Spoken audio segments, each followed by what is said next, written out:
الحمدللہ رب العالمین والصلاة والسلام علی حبیبہ سید المرسلین اما بعد فاعوذ باللہ من الشیطان الرجیم بسم اللہ الرحمن الرحیم ان اللہ وملائکتہ یصلون علی النبی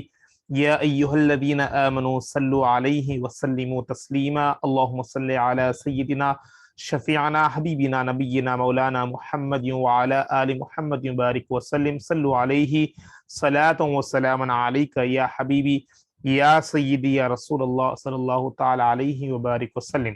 اللہم رب اشرح لی صدری ویسر لی امری واحلل عقدۃ من لسانی یفقہوا قولی اللہم رب زدنی علما اللہم رب زدنی علما اللہم رب زدنی علما۔ تمام سامعین، ویورز، ناظرین کو السلام علیکم ورحمۃ اللہ وبرکاتہ۔ میں ہوں آپ کا میزبان سید ارشد اور سبھی ناظرین کو اس پروگرام میں خوش آمدید ویلکم کرتا ہوں۔ الحمدللہ اللہ کے فضل و کرم سے ہمارا جو سلسلہ چل رہا ہے اس میں ہم 9واں پارہ 11 رکوع مکمل کر چکے ہیں۔ انشاءاللہ آج کی اس نشست میں ہم 12ویں رکوع سے آغاز کریں گے، اور یعنی آدھا پارہ ہو چکا ہے اور اون پارہ انشاءاللہ ختم کرنے کی کوشش کریں گے آج کی اس نشست میں، جو کہ 12 رکوع سے آغاز ہو رہا ہے۔ اچھی نیتیں کر لیں، اللہ کی رضا کی نیت سے انشاءاللہ اس پروگرام کا سلسلے کا آغاز کرتے ہیں۔ بغور سماعت کریں، اور اگر ہو سکے تو قرآن شریف اگر آپ کے پاس ہو، آپ لوگ گھر پر دیکھ رہے ہوں تو قرآن شریف کو بھی، کلام اللہ کو بھی کھول کر جہاں سے میں پڑھ رہا ہوں وہاں سے اگر آپ لوگ اسے دیکھتے رہیں گے تو انشاءاللہ آپ کو پڑھنے میں، سننے میں اور معلومات بھی زیادہ ہوں گی، اور جستجو بھی، لگاؤ بھی زیادہ ہو جائے گی انشاءاللہ، اور ہر ایک لفظ کا دیکھنے کا بھی آپ کو ثواب ملے گا انشاءاللہ۔ کوشش کریں کہ آپ لوگ کلام پاک کو ساتھ میں لے کر سنیں، اور انشاءاللہ اگر نہیں ہے تو کم از کم فوکس کے ساتھ بغور سماعت کریں، تاکہ آپ لوگ کبھی بھی کلام اللہ جب سنتے ہیں تو دوسرے کاموں کو روک کر تمام فوکس کے ساتھ ایک 35 to 40 منٹس آپ لوگ اسپینڈ کر رہے ہیں جو بھی، تو پورے فوکس کے ساتھ، توجہ کے ساتھ سنیں تاکہ آپ کو یاد رکھے۔ گزشتہ نشستوں میں ہم نے انبیاء اکرام کے واقعات کو سماعت کیا، اور موسیٰ علیہ السلام کا واقعہ چل رہا ہے۔ انشاءاللہ اس نشست میں ہم اسی کنٹینیوشن سے آگے بڑھیں گے انشاءاللہ۔ بغور سماعت کریں۔ بسم اللہ الرحمن الرحیم، اللہ کے نام سے شروع کرتا ہوں جو نہایت مہربان، ہمیشہ رحم فرمانے والا ہے۔ وَإِذْ أَخَذَ رَبُّكَ مِن بَنِي آدَمَ مِن ظُهُورِهِمْ ذُرِّيَّتَهُمْ وَأَشْهَدَهُمْ عَلَىٰ أَنفُسِهِمْ وَأَشْهَدَهُمْ عَلَىٰ أَنفُسِهِمْ أَلَسْتُ بِرَبِّكُمْ قَالُوا بَلَىٰ شَهِدْنَا أَن تَقُولُوا يَوْمَ الْقِيَامَةِ إِنَّا كُنَّا عَنْ هَٰذَا غَافِلِينَ۔ اور یاد کیجئے جب آپ کے رب نے اولاد آدم کی پشتوں سے ان کی نسل نکالی اور ان کو انہی کی جانوں پر گواہ بنایا، اور فرمایا کیا میں تمہارا رب نہیں ہوں؟ وہ سب بول اٹھے کیوں نہیں، تو ہی ہمارا رب ہے، ہم گواہی دیتے ہیں، تاکہ قیامت کے دن یہ نہ کہو کہ ہم اس عہد سے بے خبر تھے۔ او تقولوا انما اشرک آباؤنا من قبل وکننا ذریۃ من بعدہم افتہلکون بما فعل المبتلون، یا ایسا نہ ہو کہ تم کہنے لگو کہ شرک تو محض ہمارے آباء و اجداد نے پہلے کیا تھا، اور ہم تو ان کے بعد ان کی اولاد تھے، گویا ہم مجرم نہیں، اصل مجرم وہ ہیں۔ تو کیا تو ہمیں اس گناہ کی بادشاہ میں ہلاک فرمائے گا جو اہل باطل نے انجام دیا تھا۔ وَكَذَلِكَ نُفَصِّلُ الْآيَاتِ وَلَعَلَّهُمْ يَرْجِعُونَ، اور اسی طرح ہم آیتوں کو تفصیل سے بیان کرتے ہیں تاکہ وہ حق کی طرف رجوع کریں۔ وَاتْلُ عَلَيْهِمْ نَبَأَ الَّذِي آتَيْنَاهُ آيَاتِنَا فَانسَلَخَ مِنْهَا فَأَتْبَعَهُ الشَّيْطَانُ فَكَانَ مِنَ الْغَاوِينَ، اور آپ انہیں اس شخص کا قصہ بھی سنا دیں جسے ہم نے اپنی نشانیاں دیں،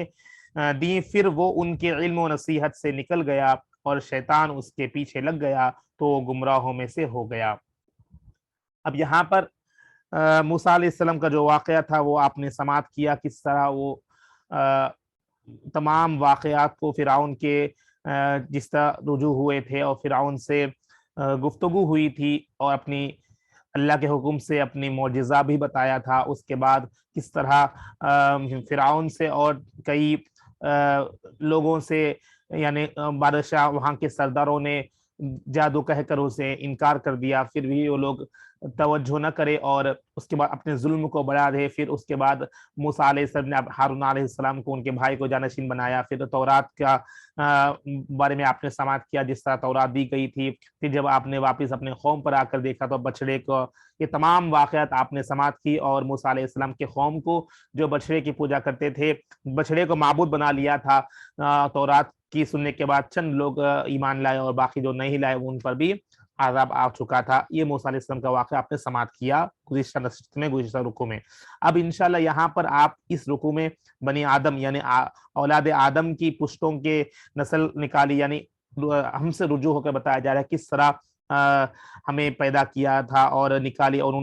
انہی کی جانوں پر گواہ بنایا، اور فرمایا کہ پوچھا گیا کہ تمہارا رب کون ہے، تو تمام لوگ ایک آواز میں بول اٹھے کہ تو ہی ہمارا رب ہے، اور ہم ہی گواہی دیتے ہیں تاکہ قیامت کے دن ہم سے پوری بے خبر نہ ہو۔ کیونکہ یہاں پر جو گناہ کر رہے تھے تو یہ نہیں کہے کہ باپ داداؤں نے کیا تھا تو ہمارا گناہ ہم پر نہیں ہے کیونکہ ہم ان کی اولاد ہے، پوری credits will be going to باپ دادا، ایسا کچھ نہیں ہے۔ کیونکہ جو گناہ کیے، جس کو اگر ایمان آیا تھا تو وہ اپنے عمل کی پوچھ اپنے عمل پہ ہی ہوگی،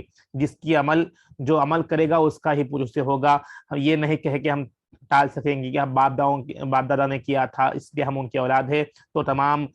پورا اس جو گناہ کا کریڈٹ جائے گا، تو گناہ تو باپ دادا ہوگا، یہ غلط ہے۔ یہاں پر بتایا جا رہا ہے کہ اس کے بارے میں ہم کو بتایا جا رہا ہے کہ یہ صحیح نہیں ہے، کیونکہ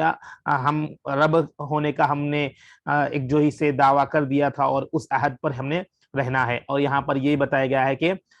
تمام آیتیں کھول کر ہمیں اس گواہی کے بارے میں کھلی نشانی اللہ کے بتا رہی ہے جو حق پر ہے، جو حق ہے، اگر ہم اس پر ہم کو اس کی طرف رجوع کرنے کے لیے بھی کہا گیا ہے، اور اسی طرح ہم آیتوں کو تفصیل سے بیان کرتے ہیں، وہ حق کی طرف رجوع کرے۔ تو ہمیں بتایا جا رہا ہے کہ حق کیا ہے، اس پر ہمیں رجوع کرنا ہے، نہ کہ باپ دادے اگر غلط تھے تو ہم اس عقیدے کو چھوڑ کر جو قرآن کہہ رہا ہے، جب ہم بتایا گیا ہے اس حق پر ہمیں رجوع کرنا ہے۔ اب اس کے بعد یہ آیت پہ ہمیں ایک قصہ سنایا جائے گا، جو نشانیاں بتانے پر وہ انکار یعنی نشانیاں دی گئی تھی، پھر وہ انکار کرنے پر شیطان اس کے پیچھے کس طرح لگ گیا اور وہ گمراہ ہو گیا۔ یہ آگے آپ یہ قصہ سنیں گے۔ وَلَوْ شِئْنَا لَرَفَعْنَاهُ بِهَا وَلَكِنَّهُ أَخْلَدَ إِلَى الْأَرْضِ وَاتَّبَعَ هَوَاهُ فَمَثَلُهُ كَمَثَلِ الْكَلْبِ إِنْ تَحْمِلْ عَلَيْهِ يَلْهَثْ أَوْ تَتْرُكْهُ يَلْهَثْ ذَلِكَ مَثَلُ الْقَوْمِ الَّذِينَ كَذَّبُوا بِآيَاتِنَا فَاقْصُصِ الْقَصَصَ لَعَلَّهُمْ يَتَفَكَّرُونَ۔ اور اگر ہم چاہتے تو اسے ان آیتوں کے علم و عمل کے ذریعے بلند فرما دے، لیکن وہ خود ذہنی دنیا کی بستی کی طرف راغب ہو گیا اور اپنی خواہش کا پیرو بن گیا، تو اب اس کی مثال اس کے لیے مثال جیسی ہے کہ اگر تو اس پر سختی کرے تو وہ زبان نکال دے، یا تو اسے چھو دے تب بھی زبان نکالے رہے۔ یہ ایسے لوگوں کی مثال ہے جنہیں ہماری آیتوں کو جھٹلایا، سو آپ یہ واقعات لوگوں سے بیان کریں تاکہ وہ غور و فکر کریں۔ یہی بتایا جا رہا ہے کہ یہ تمام واقعات ہمارے لیے نصیحت ہے، کیونکہ جو آیتوں کو جھٹلائے ہیں انہیں کس طرح عذاب دیا گیا ہے اور کس طرح وہ بہک گئے ہیں، شیطان نے کسے بہکایا ہے۔ یہ تمام چیزیں ہمیں نصیحت کے لیے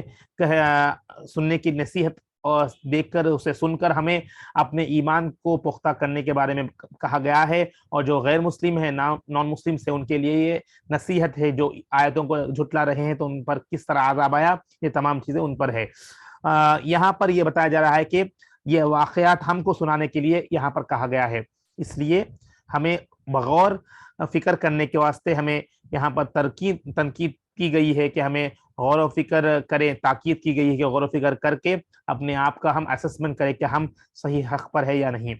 ساء مثلا القوم الذین کذبوا بآیاتنا وانفسهم كانوا یظلمون۔ مثال کے لحاظ سے وہ قوم بہت ہی بری ہے جنہوں نے ہماری آیتوں کو جھٹلایا اور در حقیقت وہ اپنی ہی جانوں پر ظلم کرتے رہے۔ من یہد اللہ فهو المہتدی ومن یضلل فاولئک هم الخاسرون۔ جسے اللہ ہدایت فرماتا ہے پس وہی ہدایت پانے والا ہے، اور جسے وہ گمراہ ٹھہراتا ہے پس وہی لوگ نقصان اٹھانے والے ہیں۔ دعا ہے کہ اللہ ہمیں ہدایت دے، نہ کہ ہمیں نقصان اٹھانے والوں سے محفوظ فرما دے۔ وَلَقَدْ ذَرَأْنَا لِجَهَنَّمَ كَثِيرًا مِنَ الْجِنِّ وَالْإِنسِ لَهُمْ قُلُوبٌ لَا يَفْقَهُونَ بِهَا قُلُوبٌ لا يفقهون بها ولهم أعين لا يبصرون بها ولهم آذان لا يسمعون بها أولئك كالأنعام بل هم أضل أولئك هم الغافلون۔ اور بے شک ہم نے جہنم کے لیے جنوں اور انسانوں میں سے بہت سے افراد کو پیدا فرمایا، وہ دل و دماغ رکھتے ہیں مگر وہ ان سے حق کو سمجھ نہیں سکتے۔ غور کرنے کے بعد ہے، وہ دل اور دماغ رکھتے ہیں مگر حق کو نہیں سمجھتے، مطلب ان کے دلوں پر بھی پردہ آ چکا ہے، وہ حق کو نہیں سمجھ رہے ہیں، یعنی ایمان نہیں لا رہے ہیں، آیتوں کو جھٹلا رہے ہیں۔ ویسے لوگوں کے لیے، اور وہ آنکھیں رکھتے ہیں مگر وہ ان سے حق کو دیکھ نہیں سکتے، آنکھیں ہیں، دنیا کی تمام چیزوں کو دیکھ رہے ہیں مگر حق کو نہیں پہچان رہے ہیں، اور حق کو دیکھ نہیں سکتے۔ کان بھی رکھتے ہیں مگر وہ ان سے حق کو سن نہیں سکتے، وہ لوگ جو چوپایوں کی طرح ہے بلکہ ان سے بھی زیادہ گمراہ وہی لوگ ہی غافل ہے۔ یعنی چوپا یعنی جانور، جو گائے بکری ہے انہیں چوپائے کہتا ہے، یعنی وہ چوپائے کی طرح ہے، تمام چیزیں ان کو ہے، دیکھ رہے ہیں، مان رہے ہیں، سن رہے ہیں مگر حق کو نہیں پہچان رہے ہیں۔ حق کیا ہے؟ اللہ کے کلام، اللہ کی آیتوں کو، جو رسول بھیجے گئے ہیں، جو ہدایت کر رہے ہیں، اس پر نصیحت کرنا، وہ نہیں پہچان رہے ہیں، وہ حق کو نہیں پہچان رہے ہیں، حق کو نہیں دیکھ رہے ہیں، حق کو نہیں سن رہے ہیں، اس لیے ان کی مثال چوپائے کی طرح بتائی گئی ہے، یا ان سے بھی بلکہ بڑھ کے ہے، کیونکہ ان سے ہی بڑھ کر زیادہ گمراہ وہی لوگ ہی غافل ہے۔ مطلب اب اپنے آپ کو ہم غور کرنا ہے کہ کیا ہماری مثال دی جا رہی ہے، کیا ہم وہی لوگوں میں سے ہے؟ اپنا سیلف اسسمنٹ کریے اور اپنے آپ کو اس نشانیوں کو، اللہ کی نشانیوں کو، اللہ کی آیتوں کو پہچانیے، غور و فکر کریے، حق کو جان کر اپنے ایمان کو تازہ کرے، ایمان کو پختہ کرے۔ یہ مومنوں کے لیے، ایمان والوں کے لیے، اور غیر مسلموں کے لیے حق کیا ہے، وہ لوگ سماعت کرنا ہے، ان کے لیے یہ تمام چیزیں ان کے لیے ایک نصیحت ہے، تاکہ وہ لوگ اس تمام چیزوں کو دیکھ کر بھی اگر وہ لوگ ایمان نہیں لائے تو وہ لوگ بھی چوپاہوں سے زیادہ ہو گیا ہے، مطلب ان سے بھی بڑھ کر ہے وہ لوگ کا، اور وہ لوگ اگر غافل میں سے ہے، وہی لوگ غافل ہے جو غفلت والے ہیں۔ اللہ تعالیٰ غافل کی مدد نہیں فرماتا حدیث کے حساب سے۔ اگر وہ لوگ اپنے آپ کو نہیں پہچانیں گے تو ان کا بھی ٹھکانہ جہنم ہوگا، کیونکہ وہ لوگ بھی عذاب کے مستحق ہوں گے۔ تو یہ تمام چیزیں ہمیں اپنے آنکھیں رکھ کر بھی دنیا میں مگن ہونے کے واسطے نہیں ہے، کان رکھ کر بھی حق کو پہچاننے کے واسطے دی گئی ہے۔ یہاں پر ہمیں یہ بتائی جا رہی ہے، وَلِلَّهِ الْأَسْمَاءُ الْحُسْنَى فَادْعُوهُ بِهَا وَذَرُوا الَّذِينَ يُلْحِدُونَ فِي أَسْمَائِهِ سَيُجْزَوْنَ مَا كَانُوا يَعْمَلُونَ، اور اللہ ہی کے لیے اچھے اچھے نام ہیں، سو اسے ان ناموں سے پکارا کرو، اور ایسے لوگوں کو چھوڑ دو جو اس کے ناموں میں حق سے انحراف کرتے ہیں، ان قریب انہیں ان اعمال کا بد کی سزا دی جائے گی جن کا وہ ارتکاب کرتے ہیں۔ اب یہاں پر تمام کانٹیکسٹ چینج ہو کر اللہ کے ناموں کے بارے میں بتایا گیا ہے، یعنی اسماء الحسنہ، جو کہ 99 نام ہیں اللہ کے، تو اللہ کو ان کے ناموں سے پکارا جائے، یعنی مثلا الرحمن، الرحیم، کریم، الکریم، غفار، الوہاب، الرزاق، الفتاح، یہ تمام چیزیں اللہ کے نام ہیں، جو ناموں کی کئی تاثیر ہے، کئی فضیلت ہے۔ اگر ہم بندہ اس پر اگر گفتگو کرنے کے لیے کہہ رہا ہوں، تمام ٹاپک بڑی ہو جائے گی، مگر مختصراً یہ ہدایت دیتا ہوں کہ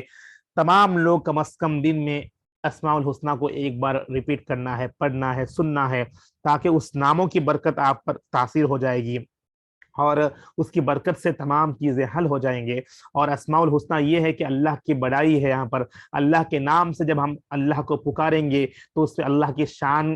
بڑھے گی، اللہ کی شان کی ہم تعریف کر رہے ہیں، اللہ کی تعریف کر رہے ہیں، غفار کہہ رہے ہیں، وہاب کر رہے ہیں، رزاق ہے جو رزق دینے والا ہے، جو رحمان ہے رحم کرنے والا ہے۔ ان چیزوں کا اگر ہم اللہ کے ناموں کو پکاریں گے تو بہت برکت ہے گی، اور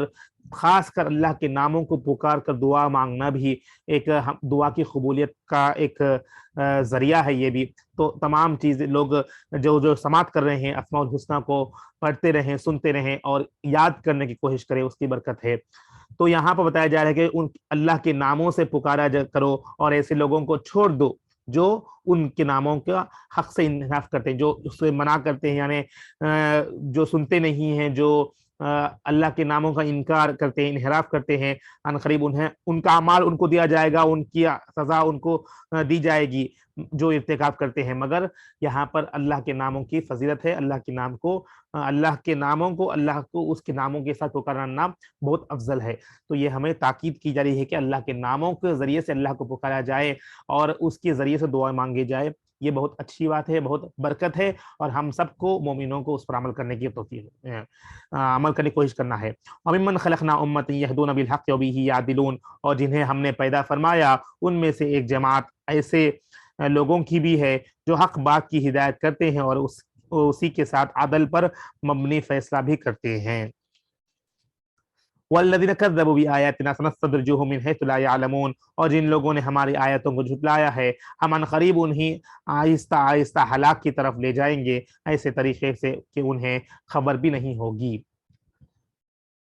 اب یہ بھی ایک عذاب کی شکل ہے، علماء کرام بتاتے ہیں کہ یہ بھی ایک عذاب کی شکل ہے، جو اجتماعی عذاب تو اس امت پر اللہ کے فضل و کرم سے پیارے نبی کے صدقے سے رکایا گیا ہے، نہیں آ رہا ہے، مگر انفرادی عذاب کیا ہے؟ یہ بھی ایک ٹائپ آف عذاب ہے جو آہستہ آہستہ اللہ تعالیٰ ہلاکت کی طرف لے جائے گا، مگر اس بندے کو بھی واقف نہیں ہے کہ وہ ہلاکت کی طرف جا رہا ہے۔ یعنی بندہ اتنا غفلت ہو چکا ہے، غافل ہے کہ جو دین سے دور ہو رہا ہے، آہستہ آہستہ ایمان سے دور ہو رہا ہے، مگر اس کو بھی اس کی خبر نہیں ہے۔ یہ بہت یعنی لاسٹ پوزیشن ہے یہ، جو بندہ غافل ہو گیا ہے، یعنی وہ بھی ایک عذاب میں مبتلا ہو گیا ہے،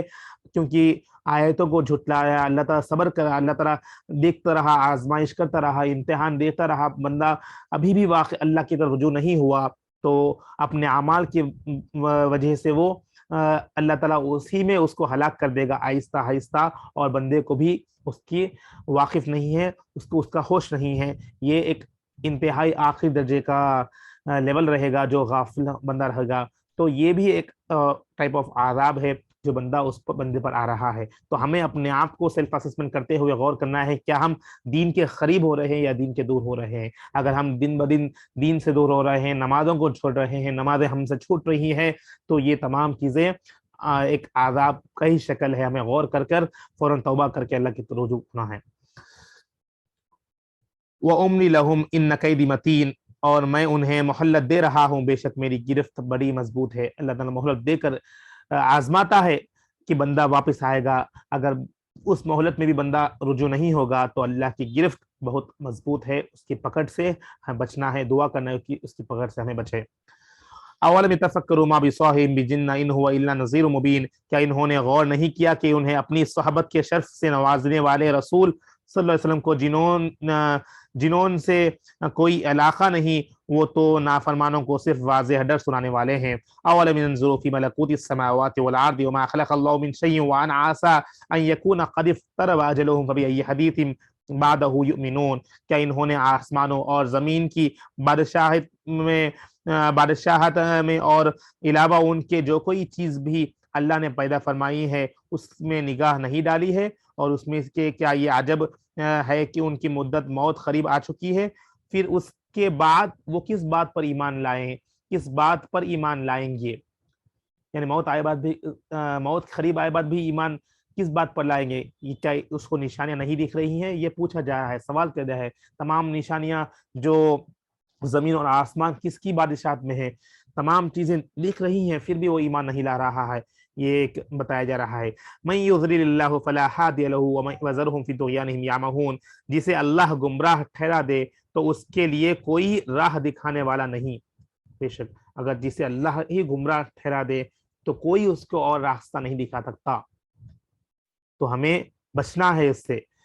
اس گمراہی سے بچنا ہے، دعا کرتے رہیں کہ صراط مستقیم پہ چلا، اللہ ہدایت دے۔ اگر اللہ کسی گمراہ ٹھہرا دے تو کوئی اور نہیں ہے کہ اس کو ہدایت دے سکے، وہ بدبخت بندہ ہے کہ اللہ ہی اسے گمراہ ٹھہرا دیا ہے اور انہیں ان کی سرکشی میں چھوڑے رکھتا ہے۔ جو گمراہ کرتا ہے، جو بندہ سرکشی میں مبتلا ہے، تو اسی میں اس کو اللہ تعالیٰ اور مبتلا کر دیتا ہے، اور آیتوں کو جھٹلا رہا ہے تو اس مدت پر انتہائی صبر کرتے یعنی دیکھتے دیکھتے اسی میں اس کو گمراہ کر دیتا ہے اور وہ اس کو ہی واقف نہیں رہتا ہے اور اس میں ہی وہ مزید بھٹکتے رہتا ہے۔ بندہ اس میں سمجھ رہا ہے کہ ڈھیل ہو رہی ہے، یہی صحیح ہے، وہ غفلت میں رہتے ہوئے اللہ تعالیٰ اسے تباہ فرما دیتا ہے۔ يسألونك عن الساعة أيان مرساها قل إنما علمها عند ربي لا يجليها لوقتها إلا هو ثقلت في السماوات والأرض لا تأتيكم إلا بغتة يسألونك كأنك حفي عنها قل إنما علمها عند الله ولكن أكثر الناس لا يعلمون۔ یہ کفار آپ سے قیامت کی نسبت دریافت کرتے ہیں کہ اس کے قائم ہونے کا وقت کب ہے، پوچھتے ہیں وہ لوگ، فرما دے کہ اس کا علم تو صرف میرے رب کے پاس ہے، اسے اپنے مقررہ وقت پر اس اللہ کے سوا کوئی ظاہر نہیں کرے گا۔ یعنی کفار بتایا جا رہا ہے کہ اللہ تعالیٰ اپنے رسول سے فرمایا رہا ہے کہ کفار آ کر آپ کو پوچھیں گے کہ یہ قیامت کب آئے گی، تو آپ فرما دیں کہ اس کا وقت اللہ ہی کے پاس معلوم ہے، اللہ ہی کو معلوم ہے، اور اس کا وقت اللہ ہی بہتر جانتا ہے، اور اس اللہ کے سوا کوئی اور اسے لانے والا نہیں ہے۔ یہ بتا دے اپنے مقررہ وقت پر وہ آ کر رہے گی اور اللہ اسے بھیجے گا۔ وہ آسمان اور زمین کے رہنے والوں پر شدائد و مصائب کے خوف کے باعث بوجھل لگ رہی ہے، وہ تم پر اچانک حادثتی طور پر آ جائے گی۔ یعنی بتا رہا ہے کس طرح قیامت آتی ہے، اچانک آ جائے گی، حادثہ کے جیسا آ جائے گی، اچانک آ جائے گی۔ یہ لوگ آپ سے اس طرح سوال کرتے ہیں گویا آپ اس کی کھوج میں لگے ہوئے ہیں۔ فرما دے کہ اس کا علم تو محض اللہ کے پاس ہے، لیکن اکثر لوگ اس حقیقت کو نہیں جانتے۔ بتایا جا رہا ہے کہ قیامت اچانک آ جائے گی، ایک حادثے کی جیسا۔ کب آئے گی؟ اپنے مقررہ وقت پر آئے گی۔ وہ وقت کون جانتا ہے؟ صرف اللہ ہی جانتا ہے، اور کوئی لانے والا ہے نہیں، صرف اللہ ہی اسے بھیجنے والا ہے۔ اللہ ہی قیامت کو اپنے مقررہ وقت پر لانے والا ہے۔ وہ ایک آندھی کی طرح ٹھہری ہوئی ہے، جس طرح آپ نے گزشتہ آیت میں سنا ہے کہ یاد رکھو کہ جس طرح اوپر سے کچھ گر رہا ہے اس طرح آپ کو سمجھ کر اپنے آپ پر رہنا ہے، یعنی کب کس طرف سے قیامت آ جائے گی آپ کو نہیں پتا، کب گرے گی۔ تو یہاں پر وہی بتایا جا رہا ہے کہ صرف اپنے مقررہ وقت پر آ جائے گی، ایک حادثے کے جیسا آ جائے گی، اچانک، سڈنلی۔ تو ہمیں ہمیشہ اللہ کی طرف رجوع ہونا ہے، رکھ رہنا ہے، کیونکہ کب کس کا وقت آ جائے گا نہیں پتا، کب کس کی دنیا سے رخصت ہو جائے گا نہیں پتا۔ اس لیے ہر لمحہ آخری لمحہ سمجھ کر ہمیں گزارنا ہے، اور ہر نماز بھی آخری نماز سمجھ کر پڑھنا ہے، تب ہمیں اس میں جستجو ہو گئی اور لگاؤ رہے گا، اور دین کی اور علم سیکھنے کی جستجو رہے گی۔ قل لا املك لنفسي نفعا ولا ضرا الا ما شاء الله ولو كنت عالم الغيب لاستكثرت من الخير وما مسني السوء ان انا الا نذير وبشر لقوم يؤمنون۔ آپ ان سے یہ بھی فرما دیجئے کہ میں اپنی ذات کے لیے کسی نفع و نقصان کا خود مالک نہیں ہوں مگر یہ کہ جس قدر اللہ نے چاہا، اور اسی طرح بغیر عطا الہی کے اگر میں خود غیب کا علم رکھتا ہوں، یعنی غیب کا علم رکھتا ہوں، عطا الہی یعنی اللہ جو علم عطا کرے ہیں وہی جانتے حضور، اور اللہ تمام جہانوں کا علم حضور کو دے دیا ہے، پہنچا دیا ہے، تو وہ علم عطائی ہے، حقیقی علم اللہ کے پاس ہے، اور عطا علم حضور کے پاس ہے۔ اللہ یعنی یہ یہاں پر ڈفرینشیٹ رکھنا ضروری ہے کہ حضور کے پاس جو بھی علم ہے،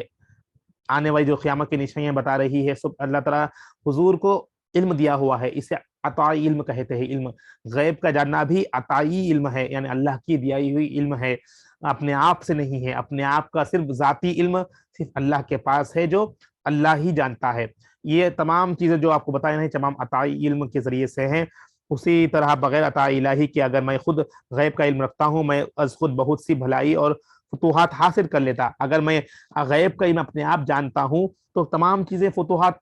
حاصل کر لیتا۔ حضور بتا رہے ہیں کہ کیونکہ وہ کفار آ کے پوچھیں گے کہ قیامت کب آئے گی، تو بتایا جا رہا ہے کہ یہ صرف اللہ کی جانتا ہے۔ اگر میں غیب کا علم جانتا ہوں تو میں خود فتوحات کو حاصل کر کے رکھتا ہوں، تو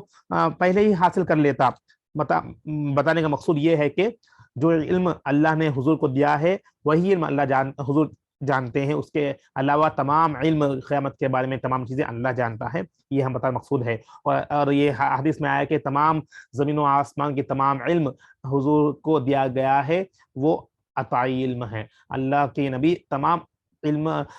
تمام چیزیں جانتے ہیں، دیوار کے اس پار کا بھی علم جانتے ہیں، یہ ہمارا ایمان ہے، مگر تمام چیزیں عطائی ہے، عطائی علم ہے، یہ ہمیں کلیئرٹی رکھنا ہے اس میں۔ اس کو سمجھ کر کہنا ہے۔ اور مجھے کسی موقع پر کوئی سختی اور تکلیف بھی نہ پہنچتی، مطلب اگر میں علم تمام غیب کا جانتا ہوں پہلے سے، اگر جو اللہ نے مجھے نہیں فرما دیا تو میں پہلے سے ہی اس کا تمام ارینجمنٹس کر لیتا اور مجھے کوئی تکلیف بھی نہیں پہنچتی۔ بتانے مقصود یہ ہے کہ جو چیز اللہ نے قیامت کے بارے میں وقت آئے گی وہی اللہ جانتا ہے، اس کے سوا کوئی نہیں۔ یہاں پر وہ تمام باتوں کا وہی ایک نچوڑ ہے۔ اپنے منصب رسالت کے باعث فقط ڈر سنانے والا ہوں اور خوشخبری دینے والا ہوں، یعنی اللہ نے جو چیز مجھے دے کر بھیجی ہے میں آپ لوگوں تک یعنی امت تک پہنچا رہا ہوں، جو ڈر سنانے والے کے واسطے آیا ہوں اور خوشخبری دینے والا ہوں، اور لوگوں کو جو ایمان رکھتے ہیں ان کو خوشخبری سنانے کے واسطے آئے ہیں، اور جو ایمان نہیں رکھتے انہیں ڈر سنانے واسطے، ڈر کون سا؟ عذاب کا ڈر سنانے واسطے آئے ہیں۔ هو الذي خلقكم من نفس واحدة وجعل منها زوجها ليسكن إليها فلما تغشاها حملت حملا خفيفا فحملت به فلما أثقلت دعوا الله ربهما لئن آتيتنا صالحا لنكونن من الشاكرين۔ اور وہی اللہ ہے جس نے تم کو ایک جان سے پیدا فرمایا اور اسی میں سے اس کا جوڑا بنایا تاکہ وہ اس میں اسے سکون حاصل کرے۔ پھر جب مرد نے اس عورت کو ڈھانپ لیا تو وہ خفیف بوجھ کے ساتھ حاملہ ہو گئی، پھر وہ اس کے ساتھ چلتی پھرتی رہی۔ پھر جب وہ گراں بار ہوئی تو دونوں نے اپنے رب اللہ سے دعا کی، اگر تو ہمیں اچھا تندرست بچہ عطا فرما دے تو ہم ضرور شکر گزاروں میں سے ہوں گے۔ یہ جو بتایا جا رہا ہے کہ کس طرح تقریر ہوتی ہے وہ بتایا جا رہا ہے۔ فلما آتاہما صالحا جعلہ شرکا فیما آتاہما فتعالی اللہ عما یشرکون۔ پھر جب اس نے انہیں تندرست بچہ عطا فرما دیا تو دونوں اس بچے میں جو انہیں عطا فرمایا تھا اس کے لیے شریک ٹھہرانے لگے، تو اللہ نے ان کے شریک بنانے سے بلند و برتر ہے۔ ایشرکون ما لا یخلقون شیئا وهم یخلقون، کیا وہ ایسوں کو شریک بناتے ہیں جو کسی چیز کو پیدا نہیں کر سکتے اور وہ خود پیدا کیے گئے ہیں۔ ولا یستطیعون لهم نصرا ولا انفسهم ينصرون، اور نہ وہ ان مشرکوں کی مدد کرنے پر قدرت رکھتے ہیں اور نہ اپنے آپ ہی کی مدد کر سکتے۔ یعنی یہاں پر بتایا جا رہا ہے کہ جب اولاد دی گئی تو اس بچے کو عطا فرما دیا، دونوں اس بچے میں جو انہیں عطا فرمایا تھا اس کے لیے شریک ٹھہرانے لگے، تو اللہ نے ان کے شریک بنانے سے بلند برتر ہے، یعنی پھر وہ لوگ شرک میں مبتلا ہو گئے۔ یہاں پر اس کے بارے میں بتایا گیا کہ وہ ان مشرکوں کی مدد کرتے اور نہ وہ ان مشرکوں کی مدد کرنے پر خود رہ سکتے ہیں، یعنی اللہ ہی ان کو پیدا فرمایا ہے، پھر وہ لوگ شرک کرنے میں مبتلا ہو گئے لوگ۔ وَإِن تَدْعُوهُمْ إِلَى الْهُدَىٰ لَا يَتَّبِعُوكُمْ سَوَاءٌ عَلَيْكُمْ أَدْعَوْتُمُوهُمْ أَمْ أَنْتُمْ صَامِتُونَ، اور اگر تم ان کو راہ ہدایت کی طرف بلا لو تو تمہاری پیروی نہ کریں گے، تمہارے حق میں برابر ہے، خواہ تم انہیں حق ہدایت کی طرف بلاؤ یا تم خاموش رہو۔ انشاءاللہ ہم یہاں پر اختتام کرتے ہیں، کیونکہ یہ رکوع 13 رکوع ہو چکے ہیں، 14واں رکوع چل رہا ہے۔ انشاءاللہ کل اس رکوع میں ہم پڑھیں گے اور اس رکوع کے بارے میں جانیں گے، کیونکہ وقت قریب ہو چکا ہے، جو میں ٹائم مینٹین کر رہا ہوں اس ٹائم پر انشاءاللہ، کیونکہ 30 منٹس کی ہی میں پروگرام کرنے کا ارادہ ہے، تو اس لیے آگے وقت نہیں لوں گا۔ انشاءاللہ یہاں سے سلسلہ کل کنٹینیو کریں گے۔ آج جو سنے تھے ہم انشاءاللہ اس پر ریکیپ کے ذریعے سے یہی بتایا جا رہا ہے کہ تمام جو لوگ مبتلا ہو رہے ہیں، آیتوں کو جھٹلا رہے ہیں، اللہ کی نافرمانی کر رہے ہیں، ان پر عذاب آئے گا۔ یہی آیتوں کو آپ بار بار ایک نئے انداز میں سن رہے ہیں۔ قرآن آپ کو کیا پیغام دے رہا ہے؟ جو ایمان والے ہیں ان کو اپنے ایمان کو پختہ کرنا ہے، اور جو نان مسلمس ہے، جو غیر مسلم ہیں، جو ایمان نہیں رکھتے کفار ہے، ان کے لیے ڈر ہے کہ عذاب جو آئے گا، کیونکہ وہ لوگ آیتوں کو جھٹلا رہے ہیں، اس کے بارے میں بتائی گئی ہے۔ انشاءاللہ ہم یہاں پر اپنا پروگرام کو اختتام کرتے ہیں، اور باقی کا انشاءاللہ کل کنٹینیو کریں گے، 14 رکوع ختم کریں گے انشاءاللہ۔ کل سورۃ الاعراف بھی مکمل ہو جائے گا اور سورۃ انفال آغاز کریں گے، 9واں پارے کا آخری پارہ رہے گا انشاءاللہ۔ کل سورہ انفال کے مضامین وغیرہ سب پڑھیں گے کل کی نشست میں، اگلے نشست میں انشاءاللہ۔ اور بتاتا چلوں کہ جس اگر کوئی ڈاؤٹس ہو تو آپ لوگ جس ہمیشہ بتاتا ہوں کہ کمنٹس کریں، فیڈ بیک دیں، اپنے دعاؤں سے مجھے نوازیں، جو سن رہے ہیں اس پر عمل کرنے کی کوشش کریں، اور خاص کر ہم اپنے ایمان کو پختہ کریں، اللہ کی نشانیوں کو دیکھ کر، جو زمین آسمان ہے اور جو اس نظام کو چلا رہا ہے اس پر اللہ کا شکر ادا کریں۔ اور یہاں پر آج یہ بھی سننے کو ملا ہے کہ اسماء الحسنہ کا ذکر کرتے رہیں، اسماء الحسنہ کو یاد کرنے کی کوشش کریں ڈیلی۔ اگر آپ لوگ پڑھیں گے تو اپنے آپ کو یاد آئے گا، ترجمے کے ساتھ اللہ کے ناموں کو بلائیں، اللہ کے ناموں کو اللہ کو پکاریں، الرحمن، الرحیم، الغفار، القہار، الوہاب، الرزاق، الفتاح، العلیم، یہ تمام ناموں کو اپنا آپ یاد کریں، اور تمام چیزوں کو اس کا ترجمہ بھی آپ لوگ پڑھیں، ٹرانسلیشن دیکھیں، تو آپ کو اس میں اللہ کے جو نام کے فوائد ہے، اللہ جو چیز احکام یعنی اسماء الحسنہ کی جو برکت ہے، آپ انشاءاللہ اس کو لیں گے۔ تو دعا کے وقت بھی اسماء الحسنہ کے ذریعے سے اللہ کو یاد کر کے، اللہ کے نام کو اللہ کے ساتھ پکار کر دعا مانگے تو انشاءاللہ دعا بھی قبولیت کا شرف رکھتی ہے، تو اللہ اس کی برکت سے آپ کو دعاؤں کو قبول فرماتا ہے۔ تو یہ تمام چیزیں آپ آج کی نشست میں سنے ہیں، عمل کرنے کی کوشش کریں، دوسروں تک بھی پہنچائے، اس کے چینل کو فارورڈ کریں، دوسروں تک پہنچائیں، ہر گھر میں اس کی ریچ بڑھائیں، ہر گھر میں اس کو پہنچائیں، تاکہ ہر لوگ قرآن کو سن کر عمل کرنے کی کوشش کرے۔ آئیے دعا کے ساتھ اس پروگرام کا اختتام کرتے ہیں۔ دعا ہے رب کی بارگاہ میں، یا اللہ ہم نے جو بھی پڑھا ہے، سنا ہے، سیکھا ہے، اپنے فضل و کرم سے، اپنے پیارے حبیب صدقے سے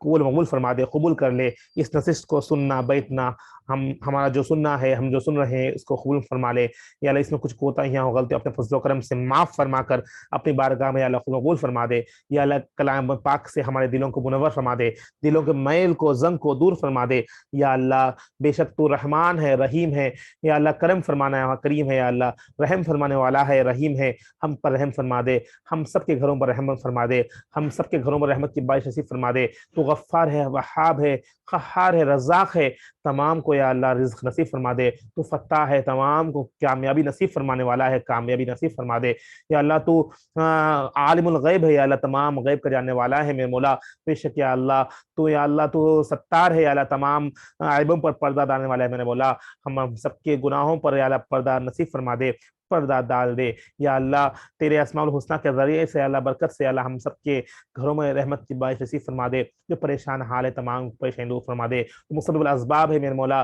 تمام کے اسباب بنا دے، تو شافی الامراض ہے، تمام کو یا اللہ بیماریوں کو شفا نصیب فرما دے، جو بیمار ہے پریشان حال ہے تمام کو شفا نصیب فرما دے۔ یا اللہ جو پریشان حال ہے یا اللہ زمینی فتنوں سے، آسمانی بلاؤں سے تمام کو محفوظ فرما دے۔ یا اللہ جھوٹ، غیبت، بغض، کینہ، کبر، تمام برائیوں سے محفوظ فرما دے۔ یا اللہ ہم سب کے جو کام کر رہے ہیں، جو کاوش لے کر شروع کیے ہیں، اللہ اسے اپنے فضل و کرم سے آسان فرما دے، قرآن کو سمجھنا آسان فرما دے، قرآن پر عمل کرنا آسان فرما دے، گناہوں سے یا اللہ نفرت فرما دے، گناہوں میں رہنا مشکل فرما دے، نیکیوں سے محبت فرما دے، نیک اعمال کرنے والا بنا دے۔ یا اللہ جنہوں نے بھی دعاؤں کے واسطے کہا ہے، تمام کی نیک جائز مقاصد کو پورا فرما دے۔ ٹھوٹی پھوٹی انداز میں اللہ ہم جو بھی دعائیں مانگ رہے ہیں اپنے فضل و کرم سے، اپنے پیارے حبیب کے صدقے سے قبول فرما دے۔ اللہم ربنا تقبل منا انک انت السمیع العلیم وتب علینا انک انت التواب الرحیم۔ ہم سب کی بخش مغفرت فرما دے، ہمارے والدین کی، اساتذہ کی، امت مسلمہ کی، عزیز و اقارب کی، تمام کی مغفرت فرما دے، ایمان پر خاتمہ بالخیر نصیب فرما دے، ہم سب کے کاموں میں للہ نصیب فرما دے، اخلاص نصیب فرما دے، دیکھا ریاکاری سے محفوظ فرما دے، ہم سب سے راضی ہو جا، ہم سب سے راضی ہو جا، ہم سب سے راضی ہو جا،